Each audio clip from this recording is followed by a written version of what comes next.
యేసుక్రీస్తు నామములో మీ అందరికీ శుభములు తెలియపరుస్తున్నాను. ఇంకా కొద్ది దినాల్లో నూతన సంవత్సరంలో ప్రవేశించబోతున్నాం. దయచేసి సిద్ధపడండి, ప్రార్థనాపూర్వకంగా సిద్ధపడండి. ఈ సంవత్సరంలో ఎక్కడ లోటుపాటు కలిగిందో, ఎక్కడ బలహీనమయ్యారో, ఎక్కడ పడిపోయారో, ఎక్కడ దేవుని చిత్తం చేయలేకపోయారో ఇవన్నిటినీ ఆలోచించుకొని ఆత్మ పరిశోధన చేసుకొని ముందుకు వెళ్ళటమే మీకు ఆశీర్వాదం. లేకపోతే దేవుని బిడ్డలారా, వచ్చే సంవత్సరం కూడా ఎప్పుడులాగా మరి పాత జీవితమే కొనసాగించబడతాయి. కాబట్టి మీరు సిద్ధపడాలని ప్రభు పేరిట మనవి చేస్తున్నాను. దేవుడు ఈ సంవత్సరంలో చేయలేని అసాధారణమైన అద్భుతమైన కార్యాన్ని నూతన సంవత్సరంలో ప్రభు చేయబోతున్నాడు. ఖచ్చితంగా ఎక్స్పెక్ట్ చేయండి. ఇది నీకు ప్రవచనం.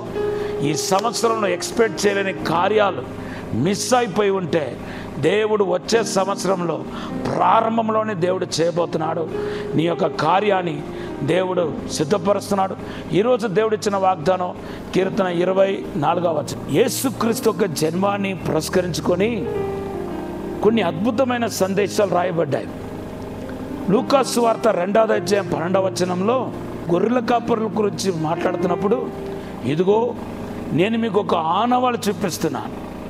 ఆనవాళ్ళు ఏంటంటే, మీరు ఎవరైతే చూడబోతున్నారో ఆ శిశువు లోక రక్షకుడు పొత్తుకుట్టలతో చుట్టబడి ఉంటాడు. ఇదే మీకు ఆనవాలు అని మనం చూస్తున్నాం. అది ఒక శుభప్రదమైన ఆనవాలు. ఆమేన్. దేవుడు ఏదైనా ఒక కార్యం చేసినప్పుడు ఖచ్చితంగా ఒక ఆనవాలు దేవుడు పుట్టిస్తాడు.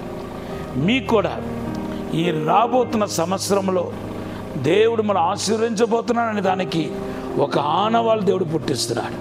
ఒక ఆనవాలు దేవుడు మీకు దయచేస్తున్నాడు. ఆనవాలు ఏంటంటే వాగ్దానం. దేవుడు అద్భుతమైన వాగ్దానం మీకు చేస్తున్నాడు. హగ్గై గ్రంథం 2:19. దేవుని బిడ్డలారా, మీరు పరలోక రాజ్యానికి వెళ్తారు, మీరు పరలోక సంబంధులు అనేదానికి ఒక ఆనవాలు ఉన్నాయి. ఆనవాలు ఏంటంటే పరిశుద్ధాత్మ అనే ముద్ర. ఎవరెవరిలో అయితే పరిశుద్ధాత్మ దేవుడు ఉన్నాడో, ఎవరెవరిలో అయితే దేవునికి అభిషేకం ఉందో వాళ్ళందరినీ పరిశుద్ధాత్మ దేవుడు ఏం చేస్తున్నాడంటే ముద్ర వేసి కాపాడుతాడు. ఎఫెసీ పత్రిక 1వ అధ్యాయం 13-14 వచనంలో పరిశుద్ధాత్మ ముద్ర గురించి మనం చూస్తున్నాం. అంతేకాదు, ఐగుప్తుల యొక్క బానిసత్వం నుండి మనకు విడుదల కలుగుతుంది అనే దానికి మనకు ఆనవాలు ఏంటంటే దేవుని యొక్క గొర్రెపిల్ల రక్తము. చూడండి, ఆ నిర్గమకాండ 12వ అధ్యాయం 1-4 వచనాలు చదివితే, మరి ఐగుప్తు నుండి వాళ్ళు బయటికి వస్తున్నారు, విడుదల పొందబోతున్నారు. వాళ్ళు కానాన్ యాత్రలో దేవుడు వాగ్దానం చేసిన కానాన్ భూమికి వెళ్ళబోతున్నారు. దానికి రుచువుగా ప్రతి ఇంటింట ఒక గొర్రెపిల్లను వధించమన్నాడు. అది ఆనవాళ్ళు అనమాట. మా సంహారపు దూత ముట్టకుండా మనం కాపాడటానికి అది ఒక ఆనవాలుగా మనకు కనపడుతున్నాయి. అంతేకాదు, దేవుని బిడ్డలారా, ఒక మంచి దైవజనుడితో మీరు కనెక్ట్ అయ్యారంటే అది ఆనవాలు. దేవుడు మిమ్మలను ఆత్మీయంగా భూసంబంధంగా అభివృద్ధి చేసి మిమ్మల్ని ఉన్నతంగా దేవుడు దీవించబోతున్నాడు అనే దానికి అది ఆనవాలు. దేవుని బిడ్డలారా, నీకు దేవుడు ఒక అద్భుతం చేయబోతున్నాడంటే, నువ్వు ఈరోజు శుద్ధీకరించబడుతున్నావు అంటే రేపు దేవుడు అద్భుతం చేయబోతున్నాడు దానికి శుద్ధీకరణ ఒక ఆనవాలు.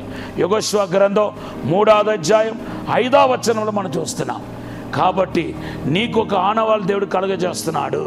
నీకు గొప్ప మేలు చేయబోతున్నాడు. ప్రవచనం కూడా ఒక ఆనవాలండి.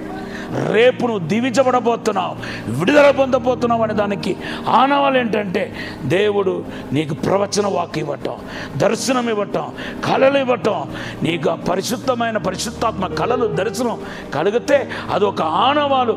రేపు నీ యొక్క పరిస్థితిని తల క్రిందగా దేవుడు చేయబోతున్నాడు అనే దానికి ఇప్పుడు ప్రార్థన చేస్తాను. పరిశుద్ధము నమ్మకమైన పరలోక తండ్రి, నీకు వందనాలు, స్తోత్రాలు ప్రభా. శక్తి చేత కాదు, బలమ చేత కాదు, ఆత్మ ద్వారానే సమస్యలు జరుగుతున్నారు ప్రభా. మీరే తాకండి ప్రభా. మాకు ఒక ఆనవాళ్ళు దయచేయండి ప్రభా. దేవుని యొక్క మహిమ, దేవుని యొక్క శక్తి, దేవుని యొక్క ప్రసన్నత ఇప్పుడే తాకన కాక ఇప్పుడు ఆశీర్వదించి అద్భుత కార్యం జరిగించి మేలు చేయమని, తోడుగా నీడగా ఉండి సహాయం చేయమని యేసు నామములో అడిగి వేడుకుంటున్నాము తండ్రి. Amen. Have a blessed day. God bless you.